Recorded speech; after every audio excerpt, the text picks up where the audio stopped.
During week 244 of Brada's Branded Thoughts, ranking Iowa football's defense from 1 through 5, the 5 big positions on that side of the football. Phil Parker's group poised for another really strong year, but which group is the strongest? Which one is the weakest with the most room for improvement and solidification as it relates to depth during this fall camp? Speaking of fall camp, we've got Iowa Media Day coming up on Friday, the Kids Day Open Scrimmage Saturday. But we'll also hear from Iowa freshman Reece VanderZee. He sat down with me to talk about his decision to be a Hawk. All that coming up during week 244 of Brada's Branded Thoughts. You're watching and listening to From the Hawkeye of the Storm. Straight from the man cave, Kinnick Under the Kitchen, authentic, original player artwork is being drawn up for Hawkeye fans everywhere. Locally made prints of stars wearing the black and gold from the past, present, and future. How about current Hawkeye superstars Cooper DeJean and Torrey Taylor, legends of the past like Jack Campbell, Spencer Lee, and Tim Dwight, plus future phenoms like Aaron Graves. There are so many options available. They make great gifts, and your purchase benefits the Hawkeye athletes wearing the black and gold. Visit Under the Kitchen on Facebook or at Under the Kitchen's new website. That's underthekitchen.square.site. Again, that's underthekitchen.square.site. Check out Under the Kitchen today and get your authentic, original Hawkeye print.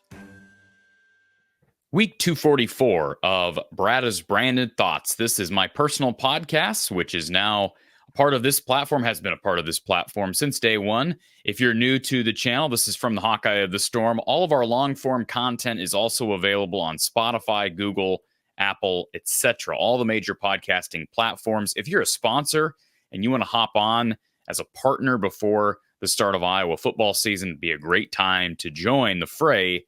Reach out to me. I can be contacted at this email, as you see up here, info@fromthehawkeyeofthestorm.com. Again, that's info@fromthehawkeyeofthestorm.com. Reach out to me if you're interested in sponsoring. So a couple of weeks back, I ran through my offensive position rankings. In other words, Iowa football's offense that looks to improve under Tim Lester in year one, ranking the positions 1 through 5. And I know my number 5 surprised some people in that I picked Iowa's offensive line as the biggest weakness heading into fall camp. I don't think Kirk Ferentz would have agreed with that, although he's probably that line's biggest critic, being an O-line guy himself. We'll see how that line turns out and looks this coming Saturday at the Kids Day Open practice. But how about the defense? Everybody expects this defense to be at least probably top 10, top 15 nationally, and one of the 3 or 4 best defensive squads in the Big Ten. I think they got a chance to be maybe the best defense in the conference, and that says a lot given some of the teams in the talent levels, teams like Ohio State, like Penn State, even Oregon across the board. But we start with number 1, my strongest position. This won't be a surprise to anyone, and that is linebacker, led by you-know-who, Jay Higgins. The guy could have jumped to the league. He could have transferred a couple of years back when he was stuck behind Jack Campbell, Seth Benson and company. He paid his dues. Justin Jacobs transferred to Oregon, and Jay Higgins was rewarded for patience and his hard work behind the scenes. This dude's poised to have yet another All-American level season, and he's right alongside a guy in Nick Jackson who also is a potential All-American, might break the all-time career tackling record this season. How about that? Incredible from the former Virginia linebacker. More on that crew in a minute. Number 2 really comes down to one player, but that's the cash position. Sebastian Castro, or Sebastian Castro, as I like to say, could have easily jumped to the league. He was a missile at times last year. I was at that game up in Madison against the Badgers, and he literally looked like he was being fired out of a cannon on a number of backfield tackles for loss.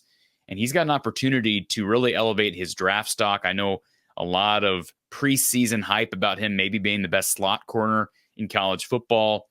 We'll continue to see his improvement. I anticipate continued improvement. And maybe the most important player to stay healthy. And maybe people aren't talking about that. We haven't gone through my most indispensable players for this team, or just the offense or the defense. Have not done that yet. We'll likely do that as we count down the days to the start of the season. But it really comes down to that guy. More on the depth in just a moment. Safety would be number 3, led by Quinn Schulte, Xavier Wampa. They really like a young guy who's coming back off injury, Cohen Intringer, who made waves with an amazing effort play against Michigan in the Big Ten championship game. Number 4, the defensive line. I thought about splitting this into defensive end, defensive tackle, because I do think there are different stories at each position. But as you and I both know, Calvin Bell, Phil Parker, they like to run these guys inside and out. I think Brian Allen's got an opportunity to kind of be a plug-and-play guy. I don't think they're as deep there. I think it's clear they're not as deep there. Kirk Ferentz said as much at Big Ten Media Days. Now, perhaps that depth will develop this fall, this August. But my anticipation is that the guys who are 5th or 6th on the list, the exception maybe being Jeremiah Pittman, because I think he's just a natural interior guy, I could see them running guys on the inside and out. And maybe a young guy will emerge. We'll talk about that depth potential for some guys to get some playing time, some snaps, even at a young age. And number 5, it is cornerback. But look, it says weakest position on the screen. I still think this has an opportunity to be a position of strength. I really like Jamari Harris. Anybody who's followed my channel knows that I'm a big fan of Jamari Harris, and I think he's poised for a big year. But I also think the competition Iowa's got brewing at the other cornerback position, I let everybody know yesterday, it sounds like TJ Hall has really had a good camp. But the hype heading into camp was John Nestor. And hey, Deshaun Lee played most of last season in relief of both Cooper DeJean and Jamari Harris at times. So more on cornerback in a moment as well. Let's go back to linebacker. Nobody is going to argue that it's the strongest position on the football field, but it's not just about Jay Higgins and Nick Jackson. How about the depth there? You have a couple of guys that could have easily left, one being Carson Shire. And I'm guessing guys like Shire, guys like Jaden Harrell, both of those guys could have likely went somewhere else, maybe not a Power 5 school and started. But you look at what Justin Jacobs did going to Oregon. Yes, I get Jacobs had more meaningful snaps and reps under his belt to showcase to a transfer portal destination. But here's a guy in Shire and in Harrell that the coaches have been very complimentary of. And my guess is when Seth Wallace, Phil Parker speak highly of a player and other coaches have an opportunity to pursue that player, they're going to pay attention to what their former coaches had to say. So those guys have an opportunity in a year from now to be rewarded for their patience. And Shire has dealt with some injuries, but you hope he's finally healthy because they could really use him. Jackson Rexroth, a walk-on who's had a lot of time on special teams. He's another name to look out for. I know they lost Aiden Hall, who had transitioned over to DB and is no longer with the team, at least not right now. And then, of course, we cannot fail to mention Kyler Fisher, who's really probably the number 3 guy when they don't go with Sebastian Castro. It's going to be interesting to see how they utilize Castro and Fisher. Are they on the field at the same time? And what does that look like exactly? Injuries are a part of the game. I'm guessing Fisher is going to be like a Swiss Army knife. And if Higgins or potentially Jackson go down, he will be the next linebacker. I think he's experienced enough and smart enough to be able to pull that off. How about the cash position in Sebastian Castro? Certainly his draft stock has an opportunity to be improved. He would have gotten drafted last year had he decided to declare. But what after him? John Nestor was listed on the depth chart during the Big Ten Media Days release, but the guy doesn't have any experience. I mean, he played a little bit last year at corner. Iowa must see something in him to think that he can swing down and bring the level of physicality. I mean, it's hard to bring the level of physicality that Sebastian Castro has brought, but that says something about John Nestor. I wouldn't be shocked to see a guy like Rexroth, maybe. Now, maybe I'm totally off on Jackson Rexroth's ability to guard out in space and defend, but he'd be a guy to look for, I think, maybe in a situation where they need somebody to slide down into that cash position. Maybe it's a Deshaun Lee. Maybe it's a Cohen Intringer if he's healthy. But I do think as long as Castro stays healthy, they're going to be excellent at the cash position. But there are question marks if he were to go down. He might be Iowa's most indispensable player on defense. How about safety? Xavier Wampa, Quinn Schulte. I mentioned Cohen Intringer. They've got some really promising young guys. You think about a guy like Khalil Tate. I remember when he committed and signed, I remember talking about him as a potential cash guy. He's listed right now at 5'11", 197. I wouldn't be shocked to see him get some run at cash, but he's also considered to be a potential safety. You look at a guy like Zach Lutmer, a lot of hype out of that Central Lyon graduate. and talk about his speed. I've heard reports that he potentially has Cooper DeJean-like speed. Tegan Davis is another really good athlete that Iowa added late in that 2023 class, and everybody loves Jalen Watson, whose uncle is former Hawkeye Fred Russell. So lots of names there, but a lot of youth. Safety health, cash health of utmost importance. Really, I mean, across the board, Iowa's never going to be so deep at those three positions, linebacker, safety, and cornerback, that you can kind of say, well, we got depth, we'll be fine. But Phil Parker's done really good developing depth at corner, even though they're young and inexperienced at the spot opposite. Jamari Harris got a little bit more confidence at those guys and their ability to withstand injuries because they've done it in the past. Linebacker, we'll see. I got a lot of confidence in Seth Wallace as well, but just a lot of unprovens at cash, and then specifically at safety. Just so much experience bringing back Schulte, and then, of course, a former five-star in Xavier Wampa. How about the defensive line? They were number 4 on my list. And I like the top 6. I don't love the top 6. I think your interior guys have an opportunity, if they really have grown, and I hope that they have, in Y.A. Black and Aaron Graves, to have all Big Ten level seasons. Both those guys look like NFL players. But can they dominate on the interior of this line? Can they do more than just clog up space? Can they actually get to the quarterback and wreak havoc on opposing offensive lines? Defensive line, I don't think they've got as much ceiling there, but Ethan Hurkett's experienced, Max Llewellyn's experienced. Those guys are going to be productive. They learn behind the likes of Lucas Van Ness, Joe Evans, and don't forget about Deontay Craig. It's going to be a mix between Llewellyn, Hurkett, and Craig to start. And then does Brian Allen mix in first and foremost with the defensive ends, or does he slide into the interior? Like I said, they might be able to use him at a couple different spots. So after Aaron Graves and Y.A. Black, who's next? Well, likely Jeremiah Pittman. So those guys all have experience. Pittman is still a name that I don't think a lot of people are real familiar with, but he's logged plenty of snaps. And so you just wonder, okay, after number 6, is it Allen? I think it probably is. But do they have somebody as a number 8 option? I think developing a couple guys that they're comfortable with after number 6, can they get to 7 or 8? That might be the difference of this line being just average to good to being good to great.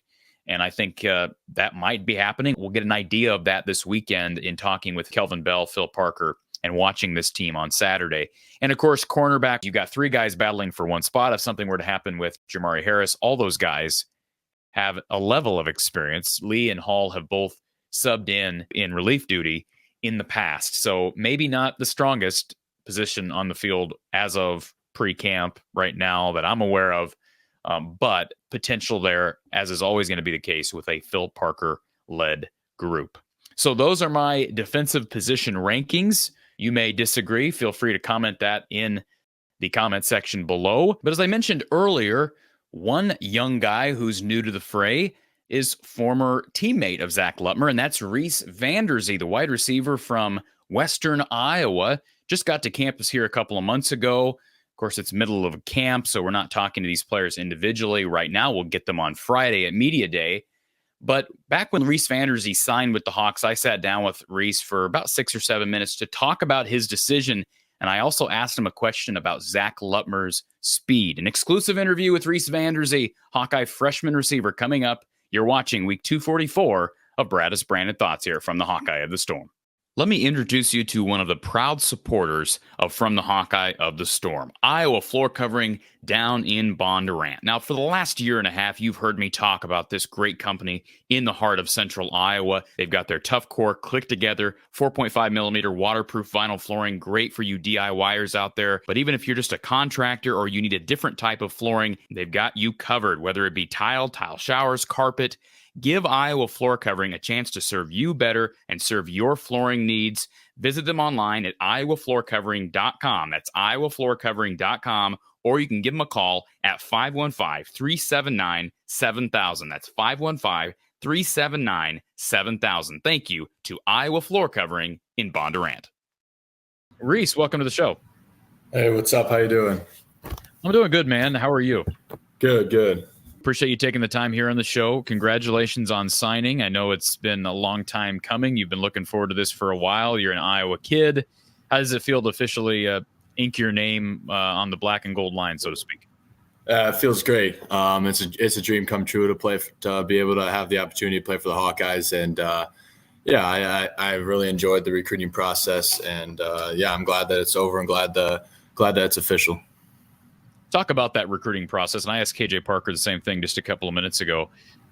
You and I both know you're an Iowa kid, you're a small town Iowa kid. You understand that you're coming in play at a position where there is a need at receiver and there's opportunity knocking, and that's got to be an exciting thing. But talk about your recruitment. What other options were on the table? And then not to load this question up too much, but when the announcement was made that there would be a change at the helm at offensive coordinator, was there any doubt about your commitment?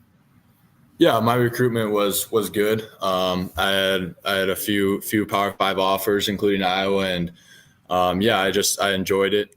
Coach Woods was really good to me and my school. He was my main recruiting guy, and he's from around here. He's from West Lyon, so that was really helpful for us just to have someone around here that knows the ins and outs and someone that we can trust. So that was definitely a huge part of my decision. And then the offense coordinator situation.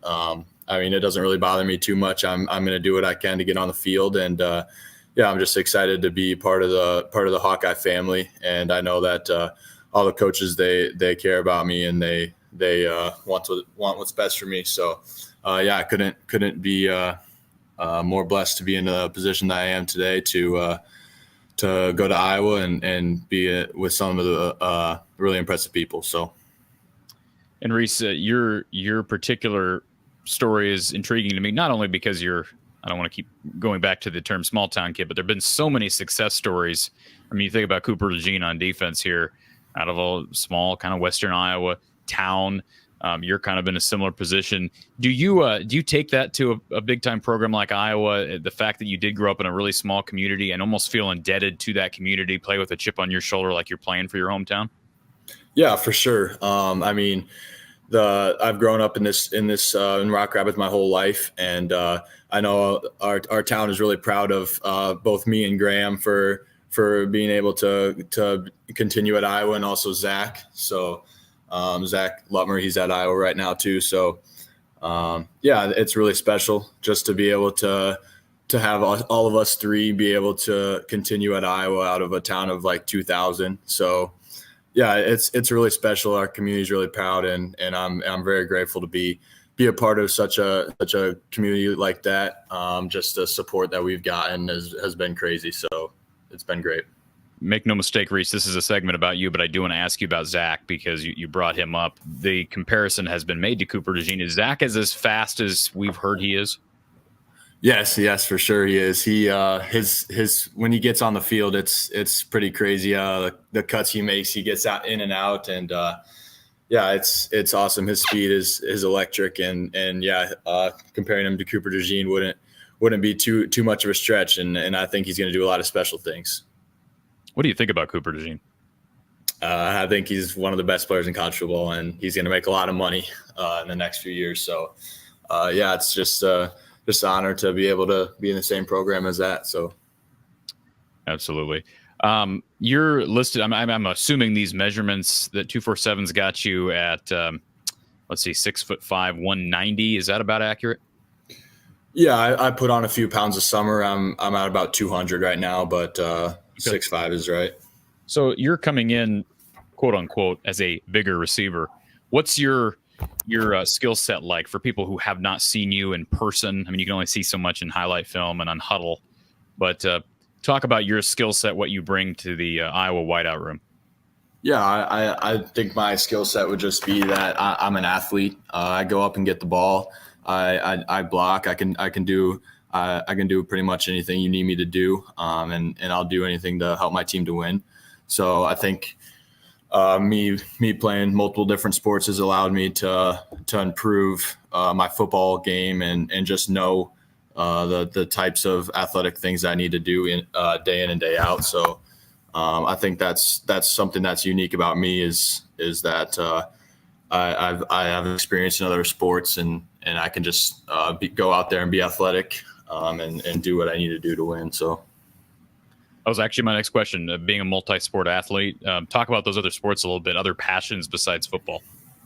Yeah, I just love to compete. Baseball is probably my second love after football, and basketball and track I love doing too. So yeah, it's great to live in a small town where you can do that, do all four sports like that, and really just develop those relationships with all those guys. And yeah, it's really special for me to be able to do that. And yeah, I just love to compete. So, Reece, is there a foundational quote unquote leader of this class, like somebody who's kind of stepped up and been the vocal representation of the 24 class, you think? I mean, I think we'll get there. Yeah. I'm not really sure. I've talked with pretty much all of them, but yeah, we're just getting to know each other, and I can't wait to continue to keep knowing them. So yeah, I think we got a really special class going, and I think we're gonna do some great things. So we'll look forward to talking with you at probably Media Day if we don't talk sooner. Appreciate you jumping on here, and excited to see you in the black and gold for hopefully the next 4 to 5 years, and seeing you making big pass plays with the offense. All right, perfect. Sounds good. Thank you. Many thanks to Reece VanderZee and Graham Eben. I'm glad he brought up Graham, because there's another young guy, a DB, who's got some good sneaky speed and athleticism, and Iowa's done pretty good there at Central Lyon. That's all of a sudden become a recruiting breeding ground for the Iowa Hawkeyes. They obviously have something in the water up there, but congratulations to Reece officially being at Iowa, and now he's in his first fall camp, and he's a big guy at 6'4", 6'5". Got a couple of big receivers now, Dayton Howard, Reece VanderZee up in the 6'4", 6'5" range. I don't know that either of those guys will play a lot this year, but injuries happen. Receivers not the toughest position to play at a young age. Don Patterson would say just that. So congratulations to Reece. We'll look forward to talking with him this weekend. Be sure you're locked in here, folks, because coverage on Media Day and on the day of Kids Day, the scrimmage on Saturday inside of Kinnick Stadium. Keep it locked in right here from the Hawkeye of the Storm. Hit that thumbs up button on the way out. Follow me on Twitter, on Facebook, on Instagram, and we will talk to you next time.